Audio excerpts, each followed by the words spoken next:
Welcome back for another video. It's Eharbad, and in today's Raid Shadow Legends video, we're actually going to go and do Shogun's Grove.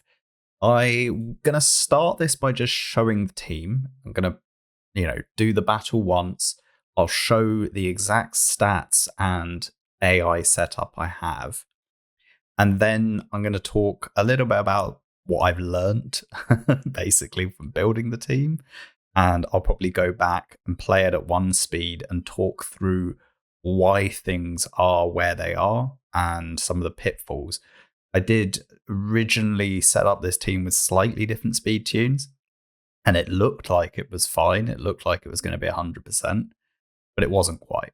So I discovered that there was a slight issue there, and I essentially fixed it. But I think it would be good for me to share, what I've learned, where it goes wrong, and also why I chose this particular composition, because there are many others, and maybe this one isn't necessarily the fastest, but for me, it used the right blend of champions and allowed me to balance the builds that I wanted to use. So we'll talk about that as we go along. Anyway, you saw it there in action. Got the job done. It's usually between like 50 seconds to say 70 seconds. So it's pretty quick. And we're actually using the same Emic in Iron Twins, in the new Iron Twins team. And I'm intending on building a Hydra team with him in the same build, in the same tune. So let's show the champion builds first, then the AI setup. And then I'm going to go and show you the speed calculator and the optimizer. Now, I definitely didn't invent this tune. I have modified it, but the general concept, I believe, has been showcased by other content creators already, including one, I believe, who's called Bronco, who I think has been a big part of the speed calculator that's used for Shogun. And in fact, the one I'm going to be using, I believe it's either his calculator or with someone that's closely associated with him. I'm not 100% sure. But anyway, I just want to make sure that the credit is given appropriately, basically. Right, so this ninja is the one I use in Sand Devil. Quite a offensively built affinity breaker ninja. I also have my ninja fast enough that if I wanted to use him in Hydra, I could, and maybe even in the new content. I feel like this build is viable in a lot of content. So I wanted to slot this ninja in and specifically not adjust my speeds at all. So that was one of the things I wanted to do. Emic I have in 6-piece protection, and I have enough resistance that I can use him in Hydra as well. So that's quite a challenging build. You technically don't need to have him in protection for this, but he is better in protection if you want to use him, as an arena support. If you want to use him in Hydra, it's good to have in protection. So I wanted this build to be viable, again, in as much content as possible. 271 speed is quite key. The best tunes that seem to work across multiple areas seem to be using this speed or something similar. I think there are a lot of speed tunes you can find, but this one was one that worked for me in all the areas with some of the other speeds that I wanted to keep. So there we go. Emic at 271 obviously effectively has 2 speed bonuses, 2 speed sets effectively embedded in the protection. So the true speed is slightly different. It's just fractionally above 271, but we'll come back to that a little bit later. Masteries, nothing. I haven't actually finished farming them. Nothing is set. So there you go. Low investment. If we just quickly go back to ninjas masteries, I have Eagle Eye to help with the high accuracy requirements of Sand Devil. Next up, Cold Heart. This is my slow Cold Heart. Basically, it's my stun set Cold Heart that I use in Faction Wars and in the Secret Room, the rare attack Secret Room. Now, I've slowed her down here by giving her attack percent boots with no speed, which means if I do want to speed her back up for any particular piece of content, I can easily just whack on speed boots. So a single gear swap In terms of these stats, it's a slow 177, but that is pretty deliberate. Again, because I wanted a fast ninja and I didn't want to mess around too much with any other builds, I found that I needed someone else to be slow along with Nullhorn. I think you can do it with 4 fast and 1 slow as well, but again, it's a different speed tune. So there are many speed tunes that will work. This is one that worked for me and required me to tweak less. Like I said, I got that little single gear swap on the boots. I do have Law of Steel, so that's important for true speed. I would avoid getting anything that's going to give you turn meter boosting. That's always very important in speed tuning. I have Giant Slayer on this Cold Heart because of the quad hit A1. I think that's pretty good, as is Phantom Touch, which I'm pretty happy with that setup. I can't remember why I had a Blood Shield. I think it's just because it's a good attack percent on the sub with HP as a main, which gives this Cold Heart a bit more survivability. I think it was just the stats rather than actually having a Blood Shield accessory. I don't think I'm using her anywhere that needs Blood Shield.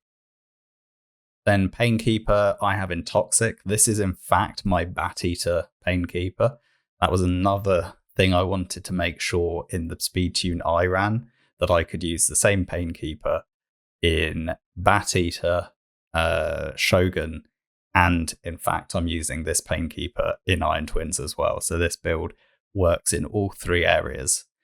I have made observations overall that would say I'd favour having higher HP than maybe I do. This is kind of a damage dealing Painkeeper. Essentially, I use her also in the rare HP secret room. So she gets quite a lot of use, and in fact, I'm running her in my Faction War team as well. So, funnily enough, this Painkeeper gets quite a lot of mileage. In terms of masteries, gone down offense to War Master, and then a classic kind of Bat Eater having retribution for extra counter attacks. Nothing else really to say there. The speed, there probably is flex overall, but because I already had this Painkeeper built at this exact speed, worked in my Bat Eater already, I didn't want to tweak it at all. So I locked that speed in along with Ninja, and then I was kind of solving for the other champions. My Nullhorn here, I do have him in regen with Divine Speed. Now, you don't need regen for this battle, but I wanted him again to be able to slot in to the HP secret room. Once again, if I need to, I can do a simple a simple boot swap, not bot swap, simple boot swap, put him in speed boots, and he'll be good to go in that secret room. It's only once every 3 cycles. There's not too much of an issue. In terms of total stats, 170 speed, this is pretty critical for my speed tune. And the other most important stat here is to make sure his crit damage is the highest on the team. I have 272 in regen with a Divine Speed set, which is obviously therefore affecting the true speed. In terms of masteries, nothing is set. Now, I have him at 272, so I could probably boost up my Cold Heart just a little bit more and speed up the run as a result. But it's it's like fine tuning. But those are some of the thresholds. You have to find the speeds that are going to work for you, given which champions you want to use and which builds you want to maintain. You then have to make sure that Nullhorn has the highest crit damage. That is absolutely critical. Now let's jump in and go to the AI.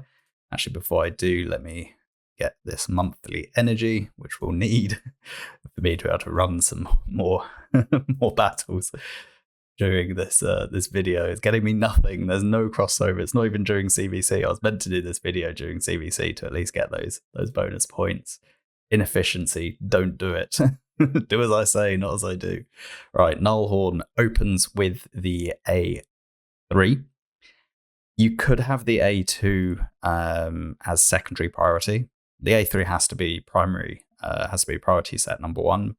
You could have War Drum set number 2, but for me, my Nullhorn's 4-star ascended, and since the A1 cannot weak hit, I'm happy for my Nullhorn to hit the boss every so often and just keep that shade counter low. It is important that we keep the shade counter low. So it's good to have some reasonably high awakenings within the team. The fact that we've got 3 rares here does make that a lot easier. Cold Heart, Painkeeper, and Nullhorn. Even if you've had bad luck, you can buy these in the shop and it won't, it's not going to break the bank. In terms of Emic, priority on Trunk Heart Sanctuary, the A3. Really, this taunt is critical. And actually the unkillable is pretty good as well in this fight. Then we got the A2 on secondary priority, decreasing the cooldown of all of our allies. Pretty important to get the decreased cooldown on Nullhorn. Essentially, Nullhorn is going to stay unkillable throughout, and Painkeeper and Emic are going to reduce cooldowns overall. Painkeeper reducing the cooldown on Emic to keep him in sync with the boss as well. So it's all interwoven. Then Cold Heart, priority on Heartseeker, and that's where the big damage is going to come from, along with Ninja. I've turned off the A2. It's not necessary. I'd rather the quad hit on the A1, getting those 6-star Phantom Touch along with Giant Slayer. So you're going to get a lot more damage value out of the A1 than we are out of the A2. Then on to Ninja, priority Hailburn. He can use Cyan Slash if he wants to, but he will use it. I could set it as number 2, it doesn't really matter, but Hailburn being the primary for me is important, and it does actually affect the speed tune because it will dictate how many times he uses the A1. Equally, if you turned off Cyan Slash, it would change the amount of times you use the A1, and since he fills his turn meter, these things are important to factor in. Then Painkeeper, we're opening with the A3, get that cooldown of ally skills, and then following up with the A2 for the heal, and just because it hits harder than the A1, basically. But also to note on the A1, again, there's a turn meter fill. So if you were going to, turn off the A2, then it's going to have an impact on the speed tune. So it's worth paying attention to that or keeping it in mind. All right, let's jump back in once more. We'll slow it down and we'll basically say, first off, the boss goes first. And at this point, the next skill the boss is going to use is to spread a debuff, basically. And his preference would be to target Nullhorn and spread that enfeeble across your whole team, which is really problematic. So instead, we have the taunt coming out of Emic, and that will redirect the hit to Emic, so you won't get the enfeeble spread. So let's press play. We get Hailburn out, we get Heartseeker. In fact, Painkeeper will have reset Ninja because of the 2 resets we get here. You saw that we didn't get the enfeeble spread across because the boss targeted Emic. And that's the most important thing. When he does the Scourge Sword, which has the debuff spread, Scourge Sword has to coincide with taunt being up. That's most critical. And then the other thing that we're looking for is the rest of the time, Nullhorn's going to be the target. Nullhorn and Emic are going to be the targets. And basically, we need to make sure that they have unkillable when they're being hit. So Painkeeper healing up Emic is going to help him stay healthy. Nullhorn's basically going to be on near 0 health the whole time, so we're not so fussed because he will have unkillable 100% of the time. Emic won't have unkillable 100% of the time. So again, we've got that, a fresh enfeeble on Nullhorn, and that's going on Nullhorn because he has the highest crit damage. So if you did have crit damage higher on Cold Heart or Ninja, then the enfeeble would go over here. And that would be a problem because they are also not always unkillable. And because when they got the enfeeble, they're then weak hit and the shade counter will go higher. So we're kind of directing the enfeeble onto Nullhorn, who isn't bothered by it because he's not going to weak hit. So he'll keep that shade counter right down all the way. And then we're stopping the debuff spread through taunt. And then we just got 2 damage coming in from Ninja and Cold Heart. To the point that I'd say you pretty much could find a speed tune where Cold Heart and Ninja could be anyone. You could swap them out for any other champion. The core of the team is Nullhorn, Emic, and Painkeeper. But bear in mind, if you swap them out, you're going to need different speeds. So yeah, that's kind of how that works. I hope I've explained this well enough. What else I wanted to show you is if we go over to the speed calculator, and this is where I've loaded all of the speeds in the team, and I actually had a few pitfalls which we'll go through. But important things to know if you ever use this tool yourself. Where's the thing I wanted to look for? Yeah, so in general settings, make sure you really move this number of boss turns up a lot. So when I first tweaked the speed tune to suit my own champions, I had this on a much lower number. I think the default was like 15, and it looked like I was perfectly unkillable, but I wasn't. So right now, if we look at column 2, so having 4 columns is also useful because that synchronizes with the boss's use of abilities. So here you can see we got Scourge Sword lining up on the second column every single time, so that also helps. We can see now all the way down we have our A3 on Emic lining up with the boss's turn Scourge Sword every single time, which means we're not getting that enfeeble being debuff spread anywhere. So I can confidently say that this speed tune works with these champions based on the calculator and the in-game experience. I do have, my speed sets and my mastery set for each champion. So we've got the true speeds. As I said, Emic is actually 271.2 is the true speed there. Ninja, etc., and Cold Heart with the perception set. The other thing I wanted to touch on in this video is if you look at the Hell Hades optimizer and you do like a search on Shogun 25, and obviously it'll find the fastest teams based on your own available champions. You can move the success rate to 100%, as that's obviously what we want. There are a number of variations. There's a Newt team here that's done 300 battles, or this composition has, and achieved a particularly cracking time of just 15 seconds is crazy, obviously, but the Newt is the wrong speed. Ninja 357 is A, incredibly fast, and B, the wrong speed for me to use elsewhere. That would ruin Prince Kaimar for me, and therefore, isn't going to work because I use him in other areas. So it's really a non-starter in that regard. Then there was this variation here, which could have been made to work, and the speed tune isn't too bad. But I thought it would be a more interesting and more accessible team to showcase the Emic one. Particularly because you can use Emic in multiple areas in the same build, and not everyone has a Prince Kaimar, so I thought that would be also probably not a good one to show. Although you could say I'm showing one with Ninja, which is, not good, but you could definitely use another champion instead of Ninja in that place, like a Royal Guard or a second Cold Heart. I'd be fine. Just be a bit slower. So there's no real issue with that. And then, I just thought this one looked like a nice composition, particularly because I found speeds that worked with the same Painkeeper that I was using in Bat Eater and in Iron Twins. So 3 locations, well, really 4 or 5 locations if you include Faction Wars and the Secret Rooms.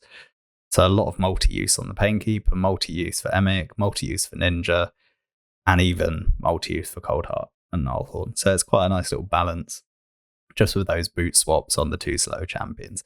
And then if we even look at that, there's a lot of variations in terms of speeds that you could use. Like this is one actually that is similar in terms of speeds to what I have. But instead of a slow Cold Heart, there's a fast Cold Heart here. I mean, yeah, definitely would have been viable. My Ninja's not too far off. I maybe could have looked for a tune like that. But again, I thought a slow Cold Heart is probably a more accessible build. And to be honest, I was able to get that speed by only changing my boots. Otherwise, it's the exact same build. I've had that Cold Heart in for like 2 years. So for me, it was, yeah, like I said, it was an easy build in that regard, less effort. I didn't want to go for any kind of like slow ninja because that would, like I said, in other things, it would ruin content for me elsewhere. So I was quite constrained in terms of what I wanted to achieve. And essentially, I just played around in the calculator and found something that worked for me. Um, and there we are.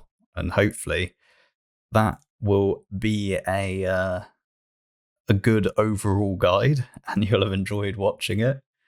I'll just play the battle one last time in 2 times speed, and I think I've covered everything. I think I've covered the main pitfalls. You know, when you're doing any speed tuning, make sure you haven't got any masteries that affect your turn meter. So either when buffs fall off or when debuffs fall off, you don't want any of those. If you are running speed sets or any sets that boost your speed, so perception is another example, or protection, etc., make sure you're using them in a speed calculator because true speed matters. I don't think the optimizer necessarily shows you true speed. Well, it doesn't effectively. So do keep that in mind when you see a tune on the optimizer that looks like it works. There might be a speed tune, a true speed element that you need to be aware of. And that's kind of it, really. Like I said, there are a lot of them. There are a lot of tunes that do work. This is not the only one. It's not an original speed tune either. Not an original speed tune. It is an original speed tune, I guess. It's not an original composition, and it's not an original strategy. But hopefully you'll have still learned something and enjoyed the video nonetheless. As always, thanks for watching. Please like, comment, and subscribe, and I'll catch you in the next video. Bye for now.